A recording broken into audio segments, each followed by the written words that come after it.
Assalamu alaikum. I'm Adil Sajad. I'm senior software engineer. Welcome back. Today's our lecture number 5. Before starting the video, please subscribe my channel and press the bell icon. So, हमने last lecture number 4 में हमने देखा था, cover किया था, यानी कि initial step सीखे थे हमने कि एक्टिविटी मेनली क्या है, फ्रैगमेंट्स मेनली क्या हैं। तो हमने छोटी मोटी चीज़ें एक्टिविटी और फ्रैगमेंट से रेलिवेंट हमने चेक की थी। खैर, अगर आप उसमें से कोई भी आपको इशू हो तो आप मुझे कमेंट सेक्शन में पूछ सकते हैं, मेरे फेसबुक पेज पे जाकर मुझसे पूछ सकते हैं। तो आज हमारा है लेक्चर नंबर 5। तो मैं कुछ बेसिक्स चीज़ें जो कि बहुत ज़रूरी हैं जानने के लिए किसी भी डेवलपर के लिए, उसको इनिशियल में पता होना चाहिए, क्योंकि मोस्टली एप्लीकेशंस के अंदर 100 में से 99 एप्लीकेशंस जब आप मार्केट में आके आप इस पे काम करेंगे तो आपको इन चीज़ों का सामना करना ही पड़ेगा। इसलिए बिगनर्स गाइड के अंदर मैं इन चीज़ों को भी ऐड करूँ। एटलीस्ट आपको आइडिया होना चाहिए कि मैं कौन कौन सी चीज़ें जो हैं हमें देखने को मिल सकती हैं। मैं इसकी कोई इम्प्लीमेंटेशन नहीं सिखा रहा, कुछ नहीं कर रहा। कुछ इनमें से थर्ड पार्टी टूल्स हैं, ठीक है। थर्ड पार्टी टूल्स के अंदर जाके आपने जस्ट अपना अकाउंट क्रिएट करना है। अकाउंट क्रिएट करने के बाद आपने वहाँ पे जो आपको क्रेडेंशियल्स मिलती हैं अपने प्रोजेक्ट में ला के रख लेनी है। मोस्टली 3 चीज़ जो पुश नोटिफिकेशन आप देखते होंगे, कोई भी, यानी कि फेसबुक है, ट्विटर है, यूट्यूब है, कोई भी एप्लीकेशन है, कोई भी दुनिया की एप्लीकेशन, वो हर एप्लीकेशन पुश नोटिफिकेशन यूज़ करती है।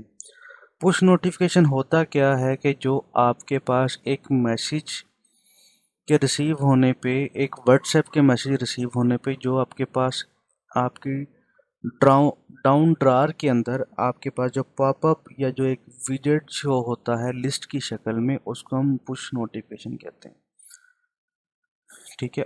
पुश नोटिफिकेशन बेसिकली ज़रूरी क्या है कि आपके एंड यूज़र को इंटीमेट करना, कि उसको बताना कि पुश हम आपको ये फैसिलिटीज़ दे रहे हैं, या ये चीज़ आपकी, जैसे आपको कोई फ्रेंड रिक्वेस्ट आती है फेसबुक के ऊपर, जब तक आप फेसबुक ओपन नहीं कर लेते तो आपको तो इस बारे में पता भी नहीं चलेगा।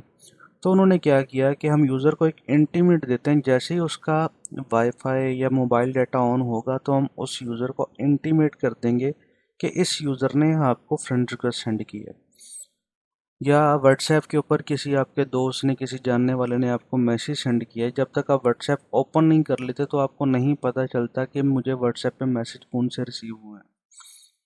तो वो क्या करते हैं, आपको एक नोटिफिकेशन सेंड कर देते हैं, क्या कि एटलीस्ट आपको इंटीमेट हो जाए कि इस यूज़र की तरफ से आपको मैसेज आया। वो यूज़र का नाम और सम रैंडम टेक्स्ट शो कर देते हैं, एटलीस्ट यूज़र को इंटीमेट कर देते, ताकि उनकी एप्लीकेशन का यूज़र भी बन जाए और उसका अपना काम भी हो जाए। इसके लिए हम यूज़ करते हैं पुश नोटिफिकेशंस। पुश नोटिफिकेशंस के साथ एक और चीज़ बहुत ज़रूरी है, फायरबेस। अब फायरबेस के साथ ही मर्ज मैं कर लेता हूँ गूगल क्रैशलेटिक्स को। बेसिकली फायरबेस, गूगल क्रैशलेटिक्स दोनों सेम चीज़ हैं। क्रैशलेटिक्स क्या करते हैं, आपको आपकी एप्लीकेशंस की रिपोर्ट देते हैं, ठीक है। फायरबेस आपकी क्या करता है कि आपकी नोटिफिकेशन को इम्प्लीमेंट करने के लिए आपको बेसिकली फायरबेस का एक कोड होना ज़रूरी है। और जैसे आप इसका, यानी कि सेटअप वगैरह इंस्टॉल करेंगे, या सेटअप इन आप इसके जाकर साइन अप करेंगे, कॉन्फ़िगरेशन करेंगे, तो आपको साथ साथ आपको गाइड करता जाएगा ऑटोमेटिकली। तो फायरबेस अपने एंड्रॉयड के अंदर मर्ज कैसे करते हैं वो देख लेंगे। गूगल क्रैशलेटिक्स बेसिकली करता है क्या कि आपकी जो एप्लीकेशन की रिपोर्ट आपको अपने डैशबोर्ड के ऊपर दिखा देता है, जिसका एंड्रॉयड से कोई ताल्लुक नहीं। लेकिन आपने अगर चेक करना हो कि आपके किस पेज के यूज़र कितने कितने हैं, कौन सा पेज आपका क्रैश कर रहा है, किस तरह से, क्योंकि कोई भी एप्लीकेशन स्टार्ट में परफेक्ट नहीं होती, उसको परफेक्ट बनाने के लिए टाइम चाहिए होता है। तो हम गूगल क्रैशलेटिक्स को भी चेक कर लेंगे। फिर हम चेक करेंगे how to import module in current project. होता क्या है कि हम बेसिकली 2 मॉड्यूल्स डिफरेंट बना लेते हैं। लाइक मैंने 2 ड्राइंग के मॉड्यूल बना लिए। एक मॉड्यूल जो है, यानी कि एक प्रोजेक्ट जो है वो काम करता है जी, लाइन ड्रॉ करता है। दूसरा प्रोजेक्ट जो है वो सर्कल ड्रॉ करता है, लेकिन यूज़र को मैंने दोनों शो करवाने हैं। तो हम क्या करते हैं, एक सेपरेट मॉड्यूल बना के उसके अंदर, यानी कि सेपरेट मॉड्यूल अगर आपका बना हुआ तो इसके अंदर आप इंपोर्ट कर सकते हैं पूरे का पूरा मॉड्यूल। फिर हम चेक करेंगे how to add dependency in the project. Dependency like आपने मैप इंटीग्रेट करना है अपनी प्रोजेक्ट के अंदर, अपनी एंड्रॉयड प्रोजेक्ट के अंदर, तो आपको क्या करना पड़ेगा, गूगल मैप की या जो भी आप थर्ड पार्टी मैप की लाइब्रेरी यूज़ करें उसकी डिपेंडेंसी आपको ऐड करनी पड़ेगी। वो डिपेंडेंसी ऐड कैसे करते हैं वो मैं आपको बता दूंगा। How to add jar file in Android project. Jar file mostly आपको क्या होता है कि मो जेसन है, जैसे आपने जेसन वगैरह पार्स वगैरह करनी हो तो जेसन पार्सिंग के लिए आपको एक जार फाइल चाहिए होगी, या वो मोस्टली काम ऐसे होते हैं जिसके लिए आपको उसकी लाइब्रेरीज चाहिए होती हैं जो कि जार की फॉर्म में होती हैं एंड्रॉयड के अंदर। जार को कैसे इंपोर्ट करते हैं, उसको एक्सट्रैक्ट कैसे करते हैं और उसको यूज़ कैसे करते हैं, आज ये चीज़ें हम बेसिकली सीखेंगे। अच्छा, पुश नोटिफिकेशन के लिए तो मैंने ये कुछ साइट चीज़ें ओपन करके रखी हुई हैं। वन सिग्नल, बेसिकली आपने वन सिग्नल डॉट कॉम पर जाना है। वन सिग्नल डॉट कॉम के ऊपर जाके आपने अपना साइन अप करना है। मैं ये लिंक जो है साथ अटैच कर दूंगा। आपने इसको ओपन करके साइन अप करके जो है इसके आपने अपना यूज़र नेम, जो भी आपका साइन अप का मॉड्यूल्स होगा आपने कवर करने में, एक सैंपल के तौर पे कर रहा हूँ। अगर अगर आपने साइन अप करना है, आपके पास गूगल वगैरह का अकाउंट है तो अपन डायरेक्टली गूगल के ऊपर जाकर लॉगिन कर लें। अगर आपका अकाउंट हो बना हुआ है तो ऑलरेडी आपको आपकी सारी चीज़ें शो करवा देगा, अगर नहीं है तो आपके गूगल की पेज के ऊपर आपके सारे अकाउंट को मर्ज कर देगा। ये मेरा अकाउंट है, मैं इसी के साथ अपना जो है वन सिग्नल के अकाउंट को मर्ज अप कर रहा हूँ। ठीक हो गया। ये मुझे कुछ ऐसे मांगेगा कि आप इसको जो एक्सेस देना चाहते हैं कि नहीं वन सिग्नल को, तो मैंने उसको अलाउ कर दिया ताकि उसको एक्सेस मिल जाए। अब ये वन सिग्नल के अंदर आपने अपने आप को लॉगिन कर लिया है। ठीक हो गया। इसके साथ साथ दूसरी चीज़ है फायरबेस। आपने करना क्या है, डायरेक्टली आपने फायरबेस की साइट पर जाना है, यानी कि आप जस्ट गूगल पर जाकर ये फायरबेस लिखेंगे तो firebase.google.com ये उनकी साइट है जिसको आपने ओपन कर लेना है। ओपन करते साथ ही आपने इसके अंदर इस लॉगिन करना है। अब मैं इसको स्टार्ट करने वाला, ये उसके कुछ इनिशियल स्टेप्स हैं जितने में ये भी साथ, ये मेरे कुछ पुरानी एप्लीकेशन है जो साथ इंटीग्रेट हो चुकी हुई हैं। आपने बेसिकली इसमें से आपको चाहिए क्या होता है, राइट साइड में जहाँ आपकी ये इमेज लगी होगी या कुछ भी होगा तो साथ नीचे आ रहा होगा अकाउंट्स एंड एपीआई कीज। जब भी आप पुश नोटिफिकेशन को यूज़ करते हैं आपने बेसिकली यहाँ पे दी हुई एपीआई कीज़ जो हैं वो आपने यूज़ करनी होती है। ये साथ साथ आपको गाइड करता रहेगा क्या क्या चीज़ें ज़रूरी हैं, किस किस तरह से ज़रूरी हैं। डॉक्यूमेंटेशन इसके साथ आपको अवेलेबल हो जाएगी। तो ये बेसिकली मैं आपको ओवरव्यू दे रहा हूँ कि ये पुश नोटिफिकेशन के लिए हमें ज़रूरी है। तो फायरबेस का जब हम जिक्र करते हैं, ये भी बेसिकली आपके जीमेल के अकाउंट से या किसी भी अकाउंट से लॉगिन होगा। तो इसका बेसिकली काम होता है कंसोल के ऊपर, यानी कि आपने फायरबेस की कंसोल, यानी कि ये बेसिकली डेवलपर वर्जन है, डेवलपर जिसको यूज़ करते हैं। तो आपने फायरबेस को इंटीग्रेट करने के लिए फायरबेस के ऊपर जाकर साइन अप के जो जो चीज़ें आपको रिक्वायरमेंट होंगी वो आपको आपके एंड्रॉयड स्टूडियो के प्रोजेक्ट से पता चल जाएगा। लाइक कैसे, यहाँ मैं जा रहा हूँ टूल्स का ऑप्शन है टॉप बार के अंदर। यहाँ पे अगर आप फायरबेस के ऊपर क्लिक करते हैं तो फायरबेस की कुछ प्रॉपर्टीज़ या कुछ चीज़ें आपकी ये राइट साइड में यहाँ पे आके विजिबल हो जाएंगी। ठीक है। लाइक अभी आपने फायरबेस की कौन सी सर्विस यूज़ करनी है, लाइक आपने क्लाउड मैसेजिंग यूज़ करनी है, अथेंटिकेशन यूज़ करना है, रियल टाइम डेटाबेस चाहिए, इनके डिफरेंट तरह की उन्होंने अपनी कॉन्फ़िगरेशन दी हुई है। ठीक हो गया। लाइक मैं कहता हूँ कि मुझे फायरबेस की स्टोरी चाहिए तो मैं यहाँ पे क्या करूँगा, ये उन्होंने अपना कुछ सैंपल का कोड दिया हुआ है अपना, ये कोड उठा के आपने बस अपने कोड के अंदर मर्ज करना है तो फायरबेस के साथ इंटीग्रेशन हो जाएगी। उसके लिए आपको फायरबेस की कुछ प्रॉपर्टीज़ को ऐड करना पड़ेगा।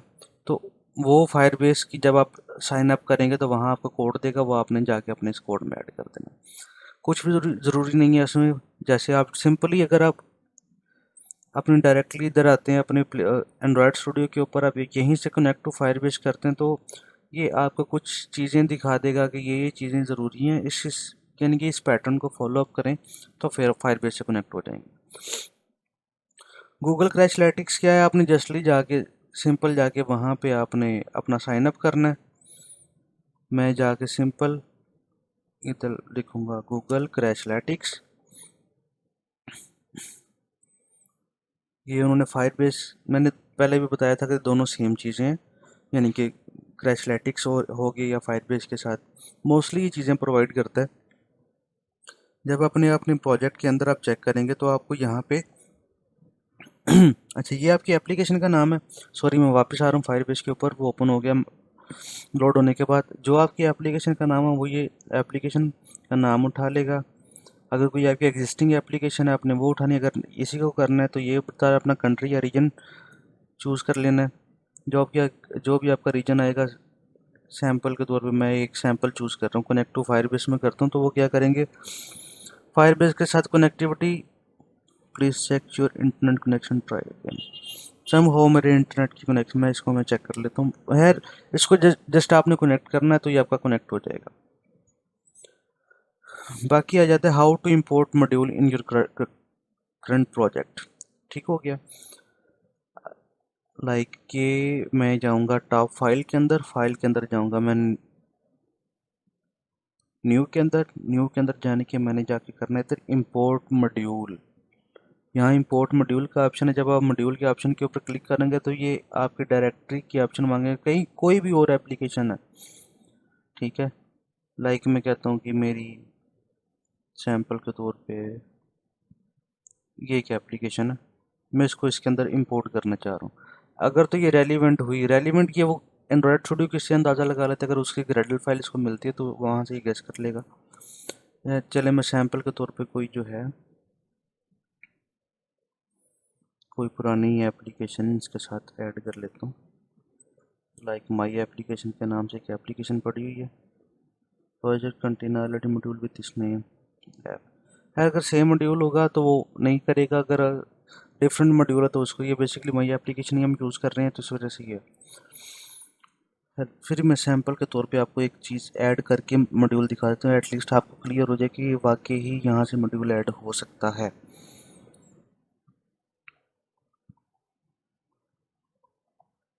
लॉगिन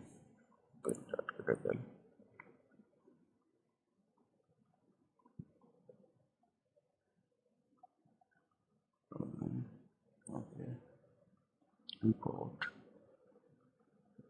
इसका नाम चेंज कर लेता हूँ थोड़ा सा, ऐप जय मैं ऐप्स कर लेता हूँ, क्योंकि तो डिफरेंट बेसिकली उनका जो पैकेज पाथ होता है, जो ऊपर हम पैकेज नेम आ रहा होता है, वो दोनों डिफरेंट नाम के रखने पड़ते हैं।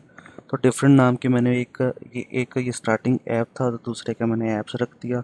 एटलीस्ट आपको दोनों में डिफरेंस भी ना लगे और दोनों मॉड्यूल्स इकट्ठे जो है वो चलने। ये मॉड्यूल को सिंक कर रहा है, सिंक होने के साथ साथ ये उसको ऐड कर देगा। फिर जब तक ऐड होता है हम अपने नेक्स्ट चीज़ की तरफ जाते हैं, जिसको हम बोलते हैं how to add dependency in your project. This is my project. अगर आपके पास वो डायरेक्टली आपको डिपेंडेंसी पता है कि आप किस तरह ऐड कर सकते हैं, लाइक आपको एक लिंक मिलेगा। जो पुराने वर्जन थे उनमें जो होता था वो इस तरह से डिपेंडेंसी को ऐड किया जाता है, लाइक कंपाइल। जैसे कि एक लोकेशन की डिपेंडेंसी है, लोकेशन की compile dot com dot Google dot Android dot G S M play service location. Location की डिपेंडेंसी मैंने ऐड की। ये पुराना जो 3 जो हमारा एंड्रॉयड स्टूडियो का वर्जन है जी, अभी हमारा वर्जन चल रहा है जी 3.4 आई थिंक सो। अगर आपने चेक करना हो एंड्रॉयड स्टूडियो आप टाइप करेंगे तो आपके पास डायरेक्टली फर्स्ट पेज उसी का ही ओपन हो जाएगा। तो करंट वर्जन जो आपका चल रहा है मेरा आई थिंक सो 3.4 है या समथिंग कोई ऐसा है। तो दिखाने का बेसिकली मकसद क्या है कि डिपेंडेंसी जो अभी के एंड्रॉयड स्टूडियो के अंदर ऐड होती है या इससे पिछले वर्जन के अंदर होती है वो डिफरेंट तरह से होती थी। अभी 3.6.3 चल रहा है, जो पहले 3.4 या 3.3 से पहले जो जो डिपेंडेंसी ऐड कर, क्योंकि ये मेरे प्रोजेक्ट पुराने हैं तो इस वजह से इस तरह से डिपेंडेंसी ऐड है। अभी जो डिपेंडेंसी को ऐड करते हैं वो हम इंपोर्ट के नाम से ऐड करते हैं। लाइक ये मेरा करंट प्रोजेक्ट है, इसके अंदर अगर मैं आपको दिखाऊं, इसके अंदर जो डिपेंडेंसी ऐड करते हैं वो इम्प्लीमेंटेशन के नाम से ऐड करते हैं, और पहले जो हम ऐड करते थे वो कंपाइल के नाम से ऐड करते थे। अगर आपको डायरेक्टली पता है कि इसकी डिपेंडेंसी का नाम क्या है या आपने बिल्ट इन डिपेंडेंसी को आपने यूज़ करें तो आपने जाना है फाइल के अंदर। फाइल के अंदर आप जाने के बाद जाएंगे प्रोजेक्ट स्ट्रक्चर के अंदर। प्रोजेक्ट स्ट्रक्चर के अंदर प्रोजेक्ट स्ट्रक्चर के अंदर आप जाएंगे तो आपके पास यहाँ पे शो हो जाएगा। अगर हमारी लाइब्रेरी की डिपेंडेंसी होगी तो लाइब्रेरी डिपेंडेंसी पे क्लिक करके इसको हम सर्च करेंगे यहाँ पे कोई भी डिपेंडेंसी है, लाइक मैं कहता हूँ गूगल की डिपेंडेंसी मुझे चाहिए, हम सर्च करेंगे तो उससे रेलिवेंट जितनी हमारे पास डिपेंडेंसी होगी ये ऑनलाइन सर्च करके हमें ला के दे देगा, हम इसको इंपोर्ट कर लेंगे। बाकी जो हमारा हमने जब कोई भी जार फाइल की डिपेंडेंसी को ऐड करना होता है तो हम यहाँ पे जाते हैं अपने प्रोजेक्ट के ऊपर। इसको जब हम ड्रॉप डाउन को ओपन करेंगे, ऐप को ओपन करेंगे तो यहाँ पे LIBS के नाम से एक फ़ोल्डर होगा। LIBS फोल्डर के अंदर जाके आपने बेसिकली जो भी आपकी जार फाइल है आपने ला के यहाँ पे उसको पेस्ट कर देना है।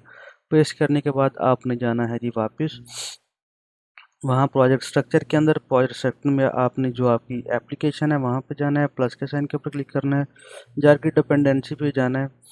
यहाँ पे आप जब आप ड्रॉप डाउन लेके आएंगे तो वो वहाँ आपको यानी कि ऑप्शन दे देगा कि उसको अपनी किस तरह से इम्प्लीमेंट, ये जो भी आ रही होगी वो यहाँ पे आपको शो हो जाएगी। आप उसके ऊपर क्लिक करके उसको आप इंपोर्ट कर सकते हैं डायरेक्टली अपने प्रोजेक्ट के अंदर। तो ये थे हमारे आज के टॉपिक। अगर आपको इसमें से किसी भी चीज़ की क्यूरी हो, किसी भी चीज़ की समझ ना आ रही तो आप मुझे कमेंट सेक्शन में पूछ सकते हैं। इसके अलावा बेसिक्स के अंदर आपको कोई भी क्यूरी हो, कुछ भी आप जानना चाहते हो एंड्रॉयड की बेसिक्स के अंदर आप जानने के लिए, अभी हम कोडिंग वाले पार्ट में नहीं गए, मैं जस्ट आपको थ्योरेटिकल कॉन्सेप्ट सारे क्लियर करवा रहा हूँ कि एक एप्लीकेशन के अंदर जितनी तरह की चीज़ें हम यूज़ कर सकते हैं वो हम जो है वो कौन कौन सी होती हैं उन चीज़ों को मैं कवर अप करवा रहा हूँ। इसके बाद हम डायरेक्टली अपने कोड पार्ट के ऊपर मूव कर जाएंगे। कोडिंग का मैंने स्टार्ट मटेरियल आपको बता दिया, एक्टिविटी कैसे बनती है, फ्रैगमेंट कैसे बनता है, चीज़ें जाके हम अपनी XML क्रिएट कैसे करते हैं, उसके अंदर कैसे आईडीज़ लगाते हैं, जाके उसकी इम्प्लीमेंटेशन कैसे करते हैं, तो हम इस तरह से अपनी सारी चीज़ों को कवर कर लेंगे। तो ये थी हमारी आज की वीडियो। तो इंशाल्लाह मिलते हैं नेक्स्ट वीडियो में। Before leaving this video please subscribe my channel, press the bell icon. Thank you very much.